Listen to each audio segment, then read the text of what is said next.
Good morning. Morning మ్యాగజైన్కి స్వాగతం. ప్రముఖ దినపత్రికలు వస్తున్న వార్తలు వెనక జరుగుతున్న పరిణామాలు చూద్దాం. ఈనాడు చూస్తే 5 ఏళ్లలో 60,000 కోట్లు అన్నటువంటి వార్తను హైలైట్ చేశారు. సాగునీటి ప్రాజెక్టులకు ఖర్చు చేస్తాం, కూటమి ప్రభుత్వంలో ఇప్పటికే 12,000 కోట్లు వెచ్చించాం, నదుల అనుసంధానంతో అన్ని ప్రాంతాలకు నీళ్ళు ఇస్తాం, అందరినీవా నీళ్లు తీసుకెళ్లి కుప్పం ప్రజలు రుణం తీర్చుకున్న శాసనసభలో ముఖ్యమంత్రి చంద్రబాబు ప్రజెంటేషన్. రాష్ట్రంలో సాగునీటి ప్రాజెక్టులకు 5 ఏళ్లలో 60,000 కోట్లు ఖర్చు చేస్తామని సీఎం చంద్రబాబు ప్రకటించారు. కూటమి అధికారంలోకి వచ్చాక ప్రాజెక్టులకు 12,454 కోట్ల రూపాయలు ఖర్చు చేశామని వెల్లడించారు. శాసనసభలో శుక్రవారం జలవనరులపై నిర్వహించిన స్వల్పకాలిక చర్చలు ఆయన మాట్లాడుతూ ఏపీని కరువు రహిత రాష్ట్రంగా తయారు చేస్తా, నదుల అనుసంధానం ద్వారా నీటి కొరత లేకుండా వ్యవసాయానికి ప్రయోజనం కలుగుతుందని నమ్మే వ్యక్తిని. ఇప్పటికే గోదావరి కృష్ణా నదులను అనుసంధానం చేశాం, ముందు వంశధారలో వరదలు వస్తే ఆ నీళ్లు పెన్నాలోకి వస్తాయి, అటువంటి విధానం తెస్తున్నాం. నియోజకవర్గాల్లో భూగర్భ జలాలు పెంచేందుకు ఎమ్మెల్యేలు చర్యలు తీసుకోవాలి, జలాశయాలు ఉంటే వాటిని నింపాలి. రాష్ట్రంలో 2.1% భావం ఉన్న భూగర్భ జలాలు 1.25 మీటర్లు పెరిగినాయి. తెలుగు రాష్ట్రాలను అన్ని మేజర్ ప్రాజెక్టులకి నా హయాంలోనే శంకుస్థాపన చేశాం. దేశంలో తొలిసారిగా నదుల అనుసంధానాన్ని చేపట్టింది ఏపీనే. రాష్ట్రంలో 1.06 కోట్ల ఎకరాలకు నీరు అందిస్తున్నాం. 2014-19 తెలుగుదేశం పార్టీ సాగునీటి ప్రాజెక్టులపై 68,417 కోట్లు ఖర్చు చేస్తే గత ప్రభుత్వం అదే 5 ఏళ్లలో 28,876 కోట్లు వ్యయం చేసింది. మొదటిసారి 94% జలాశయాల్లో నీళ్లు నింపిన జలవనరుల శాఖ అభినందనలను తెలిపారు అన్నట్టు వార్తని హైలైట్ చేశారు. లేకపోతే మద్యం ముడుపుల సొమ్ము విదేశాలకు తరలింపు, దుబాయ్ పారిపోయిన నిందితులతో లావాదేవీలు, ఈడీ సోదాల్లో కీలక ఆధారాలు లభ్యం. వైకాపాయంలో జరిగిన మద్యం కుంభకోణంలో కొల్లగొట్టిన ముడుపుల సొత్తుతో భారీ మొత్తాన్ని విదేశాలకు తరలించేసిన ఎన్ఫోర్స్మెంట్ డైరెక్టరేట్ దర్యాప్తులో తేలింది. ఈ లావాదేవీలకు సంబంధించినటువంటి కీలక లెడ్జర్లను ఈడీ తాజాగా స్వాధీనం చేసుకుని దుబాయ్ పారిపోయిన మద్యం కుంభకోణం నిందితుడు తూకేసుల ఈశ్వర్ కిరణ్ కుమార్ రెడ్డి సహా అక్కడే ఉన్న మరికొందరు నిందితులకు ఈ ముడుపుల సొమ్ము చేరినట్టు దర్యాప్తులో వెల్లడైంది.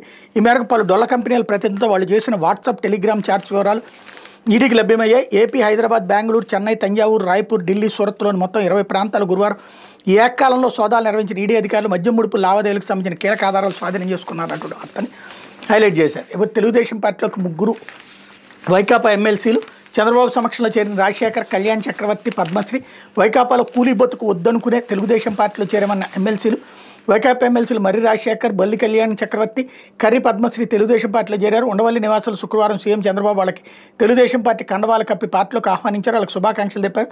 అనంతరం వాళ్ళు విలేకరులతో మాట్లాడారు. వైకాపాలో కూలి బతుకు వద్దనుకునే తెలుగుదేశం పార్టీలో చేరాం, చంద్రబాబు నాయకత్వంలో రాష్ట్రం అభివృద్ధి పదంలో సాగుతుంది. వైకాపా సభ్యత్వానికి ఎమ్మెల్సీ పదవానికి రాజీనామా చేసే తెలుగుదేశం పార్టీలో చేరాను, ఎమ్మెల్సీకి రాజీనామా చేసి 6 నెలలు గడిచిన చైర్మన్ ఆమోదించలేదు, అందుకే సోమవారం మండలికి తెలుగుదేశం పార్టీ కండవాతో హాజరవుతానని రాజశేఖర్ తెలిపారన్నటువంటి వార్తని హైలైట్ చేశారు. అయితే ఓఎంసీ గనులు, రక్షిత అడవుల హద్దుల నిర్ధారణ కమిటీ జస్టిస్ సుధాంశు దులియా ఆధ్వర్యంలో ఏర్పాటు, 3 నెలల్లో నివేదిక ఇవ్వాలని సుప్రీంకోర్టు ఆదేశం.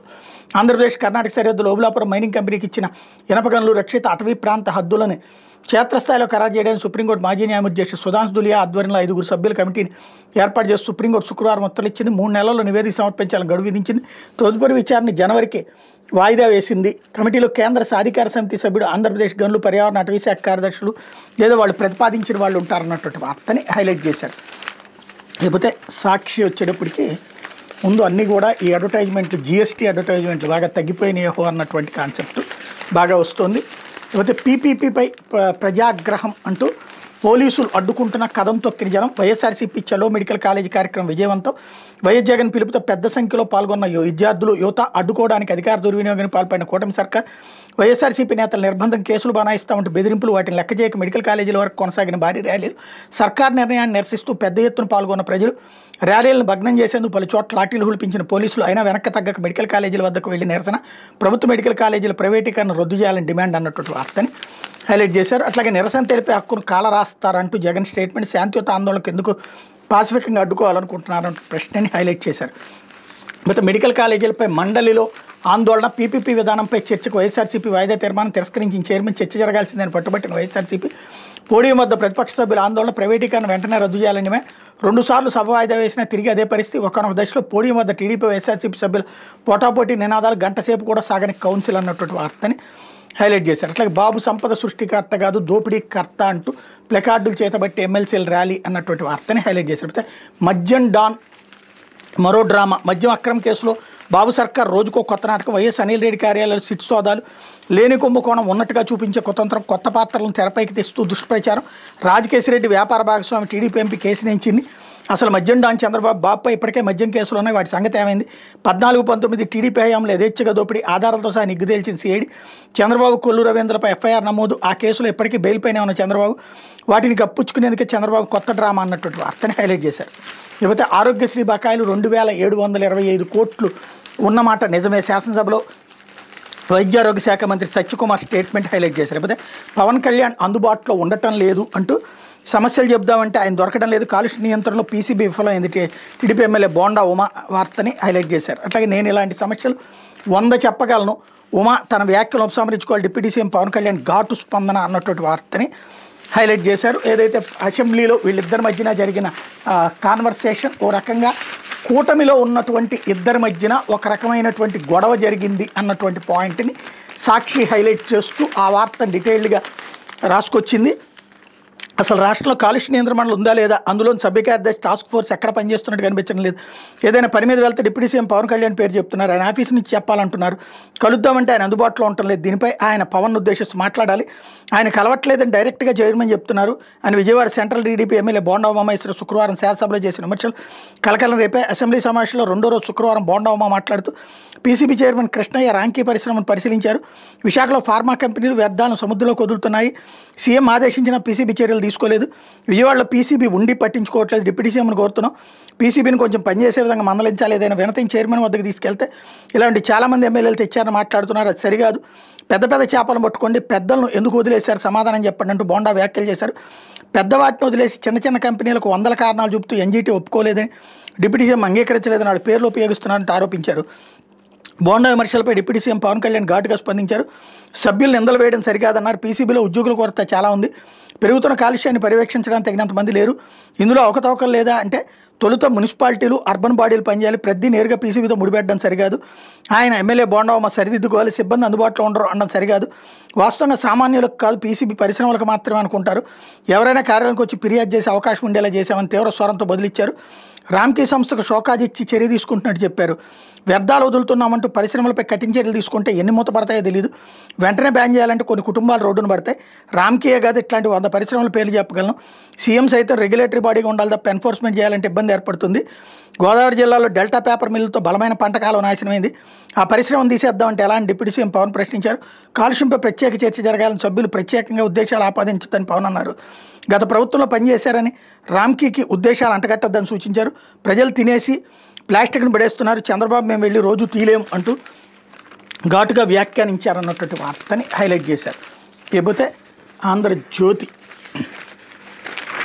వచ్చేటప్పటికి లిక్కర్ స్కామ్లో జగన్ సోదరుడు వైఎస్ అనిల్ రెడ్డి ఇళ్ళు సంస్థలో సిట్ సోదాలు, చెన్నై హైదరాబాద్లో ఏకకాలంలో తనిఖీలు, చెన్నైలో 7 కంపెనీలు 2 నివాసాలు, హైదరాబాద్లో కొండాపూర్లో మరో సంస్థ, కీలక డాక్యుమెంట్లు ఆధారాలు స్వాధీనం, అనిల్ కంపెనీల ద్వారా లెక్కర్ ముడుపులు, విదేశాలకు వైసీపీ ఎన్నికల ఖర్చుకు తరలింపు, 2 కంపెనీలు 2020 వరకు డైరెక్టర్గా ఉన్న జగన్ భార్య భారతిరెడ్డి, ఆఫ్రికాలో మద్యం మైనింగ్ వ్యాపారాల్లో జగన్కి అనిల్ బెనామీగా ప్రచారం, స్వయాన పెదనాన్న జార్జిరెడ్డి కుమారుడు, తెలియదు నాకు సంబంధం లేదు, విచారణలో మిథున్ రెడ్డి తీరంటూ 50 ప్రశ్నలన్నింటికి ఒకటే జవాబు, మద్యం ముడుపులు ముట్టుకోలేదు, లెక్కర్ పాలసీ రూపకల్పనలో లేను, 4 గంటలు ప్రశ్నించి రాజమండ్రి జైలుకు నేడు మరోసారి విచారించనున్న సిట్ అన్నటువంటి వార్తని హైలైట్ చేశారు. అలాగే బోండా మాటల మంటలు అంటూ పీసీబీ చైర్మన్పై తీవ్ర ఆరోపణలు, ముఖ్యమంత్రి పవన్ పేరు ప్రస్తావన తీవ్రంగా పరిగణించిన పవన్ కళ్యాణ్ అప్పటికప్పుడే చైర్మన్ అధికారులతో భేటీ, బోండా ఉమాని బెదిరింపు ధోరణి, వ్యక్తిగత ఉద్దేశాలతోనే వ్యాఖ్యలు, బోండా ఉమావి సీఎంకి నివేదించాలని పవన్ నిర్ణయం, బోండా వ్యాఖ్యలపై సీఎం వారా, క్రెబ్స్పై తానే ఫిర్యాదు చేసిన బోండా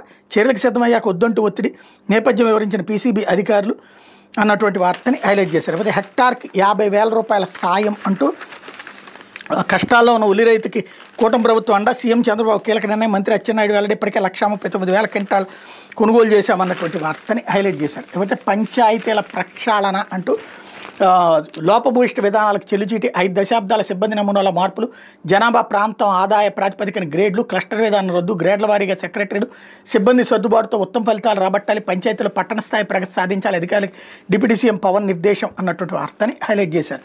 అయితే కర్ణాటకని వీడి విశాఖకు మెట్టల్, స్టీల్ ఐరన్ ఓర్లో దిగ్గజ పరిశ్రమ, కూటమి ప్రభుత్వ ప్రోత్సాహకంపై దృష్టి, స్టీల్ తయారీ, ఐరన్ ఓర్ తవ్వకాల దిగ్గజ సంస్థ మెట్టల్ కంపెనీ కర్ణాటకను విశాఖ వస్తున్నట్టు ప్రకటించి కర్ణాటక ప్రభుత్వం ఏమాత్రం తమకు ప్రాధాన్యం ఇవ్వడం లేదని, ఇదే సమయంలో ఏపీలోని కూటమి ప్రభుత్వం పెట్టుబడిదారులకు రెడ్ కార్పెట్ పరుస్తున్న నేపథ్యంలో రాష్ట్రాన్ని వేడాలని నిర్ణయించుకున్నట్టు పేర్కొంది. వాస్తవానికి కర్ణాటకలోని బళ్ళారి జిల్లాలోని కుడితిని సమీపంలో పరిశ్రమ స్థాపన గత ప్రభుత్వం 2010లో 12,500 ఎకరాల భూమిని రిజర్వ్ చేసింది.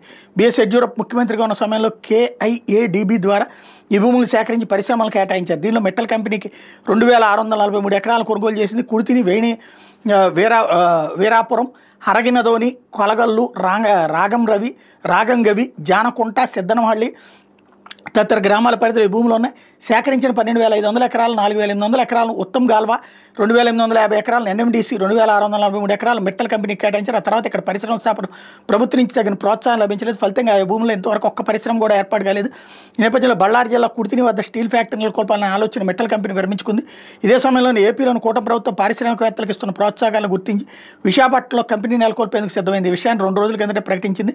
ఏపీ సీఎం చంద్రబాబు, ఐటీ మంత్రి నారా లోకేష్ పరిశ్రమల ఏర్పాటు ప్రోత్సహిస్తున్న నేపథ్యంలో మెట్టల్ కంపెనీ విశాఖపై దృష్టి పెట్టింది అన్నటువంటి వార్తని హైలైట్ చేశారు. లేకపోతే మార్కెట్కి వెళ్ళే దారి లేదు అంటూ కర్నూలు జిల్లా కోసి గ్రామానికి చెందిన రైతు పేరు హనుమప్ప ఎకరాకు 1,00,000కు పైగా పెట్టుబడితో 12 ఎకరాలు ఉల్లి సాగు చేశారు. ఇప్పుడు క్వింటాకి 50 నుంచి 100 కూడా వలకట్లేదు.